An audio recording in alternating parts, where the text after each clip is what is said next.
Hello, it's me again, Becca. I am currently running an ADHD support group for people, and we talk about different topics every week. This week's topic was overwhelm, and I think this applies well to everyone.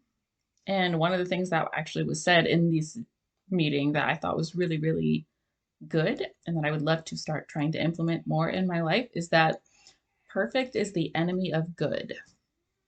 That resonated a lot for me. I tend to be kind of perfectionistic about things, including this YouTube channel, which is why I only uploaded one video so far. And I think I had like 3 or 4 takes of that video, and I haven't done any more because I don't know how to edit videos, at least with any depth whatsoever, or really at all. I used to know, but now I don't have the same software, so I don't know anymore. Cool. So I haven't been actually uploading videos because I feel awkward talking to a camera. Plus, again, I don't know how to edit them, and I feel like I need to have a script and just, all the things. But I am trying to overcome some of my perfectionistic tendencies. And one of the ways I'm doing that is by shooting this video and planning on posting it, even if it's not perfect. And I'm going to try to post a video every day or several times a week, even if it gets redundant or imperfect or whatever, as I'm trying to learn to edit and improve. Um, and with that, I will launch right into my content. So I'm talking about overwhelm. And so we broke this into 2 weeks. And last week we talked about overwhelm in terms of questioning yourself and figuring out what aspect of a task or a project or a habit or whatever it is you're really actually overwhelmed about. So my example was I'm really overwhelmed about trying to follow a schedule because I have chronic illness and ADHD. So I don't know from day to day how I'm going to be feeling, and I've kind of let that hold me back from trying very hard to follow a schedule. I also realized recently that I have trouble with fully committing to things like domestic tasks and like housekeeping and the sort of day-to-day stuff of like parenting in terms of like structuring things for the kids and making sure that they are like eating specifically really nutritious foods and like taking showers. I say really nutritious, I mean like including vegetables. Like not, like organic whatever, just actually eating vegetables regularly and things like that, or eating regularly. They do eat, but a lot of the time they eat on their own. Anyway, I've just realized that I subconsciously was afraid that if I committed to like scheduling things out for my kids, that I would kind of lose track of trying to do anything else. Which is a ridiculous thought. It's totally not necessary to do that. It's just when something is kind of living in your subconscious and you haven't fully articulated it and it's sort of a block. I think that can stop us without us really questioning it or even thinking about whether it's rational, just because, again, I hadn't even articulated it in the first place. So that was really helpful for me to think about that. And in terms of the considering ADHD or considering overwhelm rather in and like looking at it very specifically and questioning yourself, I had some questions that I had written out that I will now pull up eventually because I'm looking on my computer for them. But anyway, the basic concept was just to question yourself and ask yourself, what about this really specifically overwhelms me? Is it that I feel like I can't do it, or is it that it seems like it's too much? Is it that I'm hungry, angry, lonely, tired, etc., etc.? Oh, here's the slide so I can actually ask the questions. So my tip was to question yourself, but don't judge yourself. So not feeling like ashamed or feeling bad, like, I mean, it could sound really bad to say, like, I'm worried that parenting will keep me from doing other things I want to do, but it's not really about that. It's just about understanding my emotions and being able to get past them because they're not entirely rational. And I mean, I spend a lot of time with my kids. I love my kids. I'm a very engaged parent. I just struggle with the day to day tasks of parenting in terms of like domestic tasks, like I mentioned. But anyway, I share that partly because I know that there's a lot of pressure for parents, especially moms, to perform and be and feel certain ways. So hopefully that insight's helpful for someone. And on to my questions. Tip one, question yourself, but don't judge yourself. So the questions I listed are, why are you really overwhelmed? But asking yourself why or asking anyone why often tends to bring out a lot of defensiveness in us. So instead of doing that, the questions you can ask to break that why down further are you seeing tasks or things as a whole or a composite instead of in pieces? And that's a big one for me. Are there physical obstacles? Are you hungry, angry, lonely, or tired? That's the HALT method. Are you in pain? Are you hot or cold? Are you thirsty? Are you like, have you been sitting down too long and now you really need to get up and go for a walk for a few minutes so you can refresh your brain and get back to what you're doing, etc. So again, that was HALT. So hungry, angry, lonely, tired. I talk really fast sometimes, so I'm repeating that one because again, I don't know how to edit videos very well or at all yet. So this is going to be my unedited video going up on the YouTubes, but I think it still contains good info. So we're going to do it anyway. And I'll include this list of questions in the description because I do know how to do that. Woohoo! Another question is, do you have like a wall of awful for this task or whatever? And it kind of goes along with some of the other questions. It's just a concept I found from the How to ADHD video series, which I highly recommend. I will, again, try to include a link in the description. And it's basically something that's keeping you from doing a thing. And on the surface, for a lot of people, it might look lazy, which I think is a bad word. I don't agree with the concept. There's always something that is blocking us from doing something.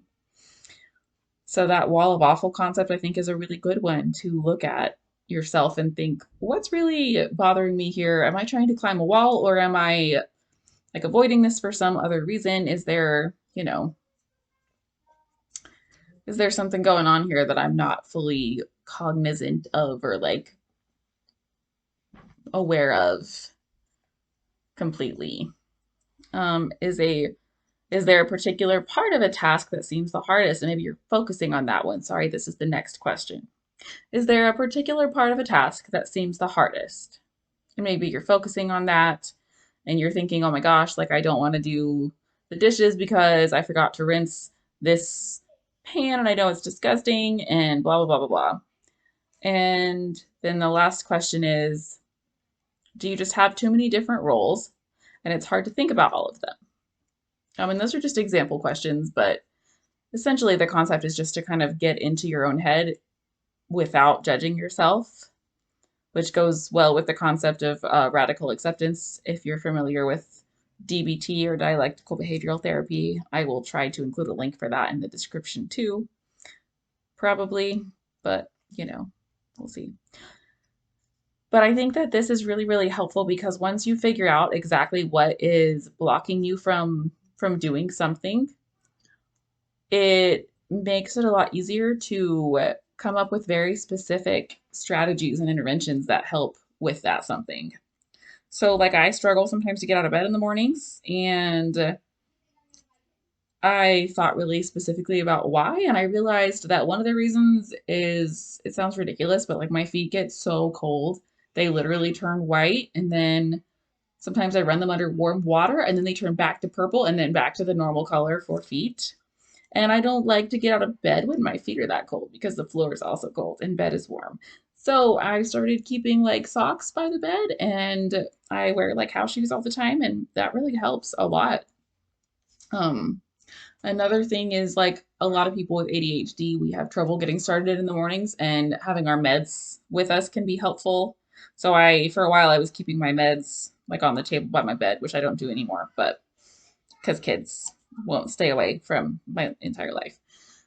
But it can be really helpful. And I've heard that for a lot of people, that's a really helpful thing to like keep their meds by their bed and take those early. And then I kept Gatorade by the bed because I have another condition that makes me fatigued in the morning and like having electrolytes is supposed to help with that. Not specifically going to get into that just because it's not relevant right now, and I want to stay at least somewhat focused on the overwhelm. So it's really important that while you're questioning yourself, again, you try to avoid shame and labeling behaviors and labeling words. So if I say, like, I'm just lazy and I don't get out of bed in the morning, then first of all, I'm putting myself down and I'm calling myself names and I'm labeling myself as something that's negative. And when you put a label on something, it becomes that thing in your head. And I think that includes ourselves. So I had a slide I made for the little ADHD group, and the text on it was insert Brene Brown quote here because she's a shame researcher and she's very popular right now, but it's kind of jokey, which I don't need to explain, but hopefully you'll find me entertaining rather than ridiculous. Anyway, the words we use when we think of ourselves, our problems, our homes, and our lives matter. And the words we use to think of other people matter. So it makes a difference whether I think of my house as like a disaster zone that looks like it was hit by a tornado quake.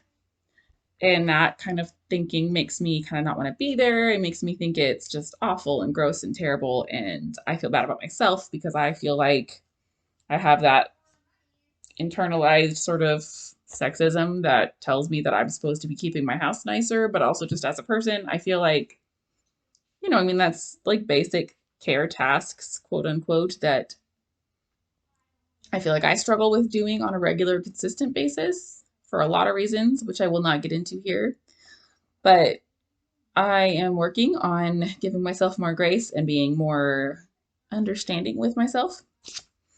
And I'm also working on changing my language. So from my house is a disaster that looks like it was hit by a tornado quake, I'm changing my language to my house is the place where I brought my youngest baby home from the hospital, where my family has been kept safe and sheltered for nearly 5 years, and where we have family bonfires, TV, and board game time.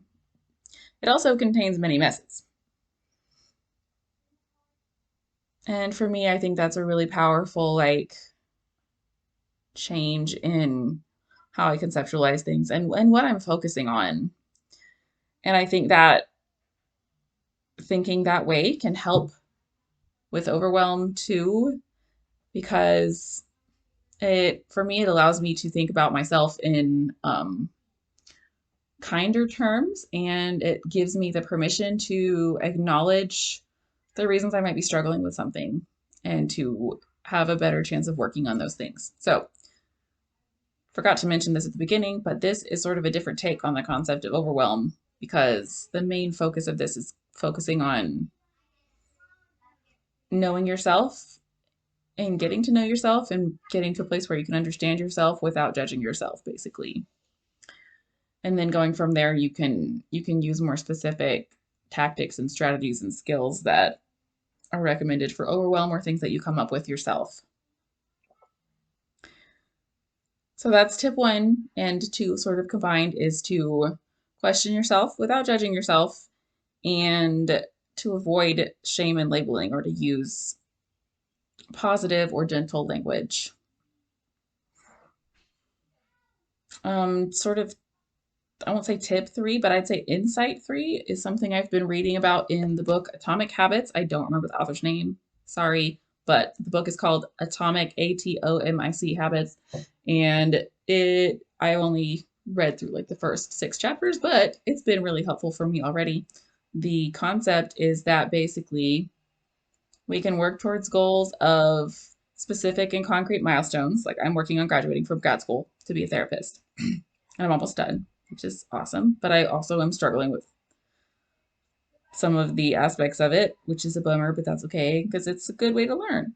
Anyway, so when I have setbacks in that, it can be hard because I'm not able to reach my goals at the time that I thought I would be able to reach my goals. But the concept that's recommended in the book is to use identity first goals, essentially, or like to base your goals around the kind of person that you want to be, and then to in turn kind of base your habits around the type of person that you want to be. So for me, one of my biggest things that I get overwhelmed with specifically right now is I won't even just say like cleaning, but like household management in general. I have so many thoughts in my head about it in general, and I struggle with like feeling bad physically sometimes and with ADHD symptoms, and like I'll leave a room and forget that I was doing something. I do it all the time. So I'll start loading the dishwasher and I'll walk out of the room to go get dishes off the table or something, and then I will like start cleaning the other room and completely forget I was loading the dishwasher in the first place. And then I'll go like to a different room and start working on something there because I was putting something away from the table, and it's just a whole thing. So I honestly forgot where I was going with that. With the household management and cleaning. So yeah, I struggle with that. That's what I was doing. Yep, getting off on a tangent. Yay! About why I struggle with household management stuff. And one of the reasons too is that I think of it in like a whole rather than like just a few things to do every day, at least to keep things running.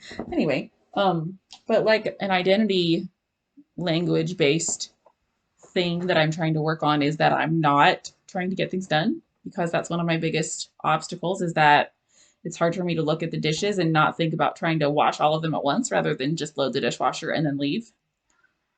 Um, and it's hard for me not to want to like clean an entire room once I start. So I'm trying to work on being a person who paces myself. And that's one of my new goals that I just came up with today during our little meeting, which was a good meeting. Thanks everybody if you're gonna watch this video ever who came to this meeting today. But I'm trying to be a person who paces myself and a person who does things as I go along. So what I've been working on over the past week or two is just trying to pick up a couple of things every time I leave a room, and things that are going like on my way to the whatever area I'm going to. And I try to like move things closer to the door when I'm trying to tidy up a room that are supposed to go out of that room. Just little things like that where I'm not trying to finish things, but I'm just trying to create tiny habits. That's the sort of play on words in the title of the book, even. It's the tiny habits that make a huge difference. And that's a concept that I struggle with internalizing, even though logically I get it. Um, Yes. So shifting my mindset is a big one that I'm trying to work on and that we emphasize in our group today as well. And I would recommend to all of my lovely YouTube viewers, who are like 5 people in my family right now, but all the rest of my future awesome subscribers who are going to watch this video and think, wow, she did that and it's unedited and not even scripted and it's amazing. It's not happening, but that's okay. It's all good. I'm working practice, building a habit. Perfect is the enemy of good. Anyway, those are my kind of tips. I'm trying to shift my mindset of from trying to get things done to trying to do a little at a time, basically, and to pace myself. And that is I don't want to say advice, more those are the ideas that I want to share, just in case they are helpful. One is to question yourself very specifically and to really take a look at your overwhelm or whatever you're dealing with, because honestly, I think this can be helpful for a lot of things. So one is question yourself without judging yourself. And 2 goes along with that. It's try not to shame yourself. And then number 3 would be have the identity focused goals instead of the milestone goals. Because once you finish your milestone goals, I mean, are you working towards something else? Are you, anyway, number 4 is to change your mindset from really whatever you need to change your mindset from. Like for me, it's thinking of things in wholes rather than thinking of things in parts, which I think that can be a lot with overwhelm that is relevant. But, if you're a person who like gets angry a lot at people, maybe you can change your mindset to like try to include the other person's perspective and maybe take the time to think about why they might have done something that made you angry or, whatever. Anyway, in a nutshell, that is some of the insight we had on dealing with overwhelm. Another one, so I just had a few notes that I wrote down also from the group, just a last little bit on my nice long 20-minute video. Woohoo! With no editing, because perfect is the enemy of good. I'm going to work on the editing. I know I need to do that. Anyway, connectedness is a strength and a weakness, because sometimes for people with ADHD or people in general, we can see like the big picture, the broad perspective of things, and that can be a really good thing. Like me seeing everything about how I want to manage my house is not a bad thing. But the problem with that is that I see all the things and I see it all at the same time, and that's hard. So it's good to recognize that. I thought it was a good thought, so I wrote it down.